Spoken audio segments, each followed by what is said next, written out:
Lewis Hamilton devrait voir son souhait exaucé par Mercedes alors que des détails apparaissent sur les changements de conception de la W15. Sur le motorsport, Mercedes conservera sa position de siège plus en retrait pour la saison à venir, ce qui devrait donner au septième championnat du monde plus de confort et de meilleures sensations à l'arrière de la voiture. La position assise dans la W14 est devenue un sujet de discussion la saison dernière après que Hamilton se soit plaint d'avoir du mal à extraire les performances de la voiture à raison d'un sentiment d'être assis sur les roues avant. Alors, il y a un angle de vision un peu différent du coup.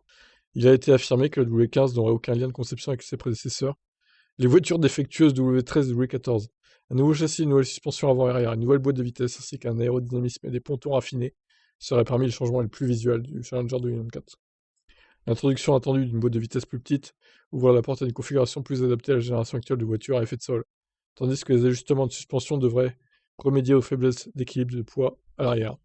De tels changements, menés par le directeur technique de retour James Allison, plairont sûrement à Hamilton, qui a récemment révélé qu'il était à l'usine beaucoup plus souvent maintenant, pour garder un œil sur les progrès de développement de la voiture. Eh ben mon vieux, ça va être une révolution cette voiture, hein. On a hâte de la voir, hein. Ouais, ils ont pas dit encore, ils ont pas dévoilé de date de présentation de la voiture pour l'instant. Donc je vous tiens au courant dès qu'on sait, mais va falloir attendre un petit peu. Sûrement dans les mêmes eaux hein, que les autres équipes, dans les 2 premières semaines de février, a priori. On verra bien. Allez, bye.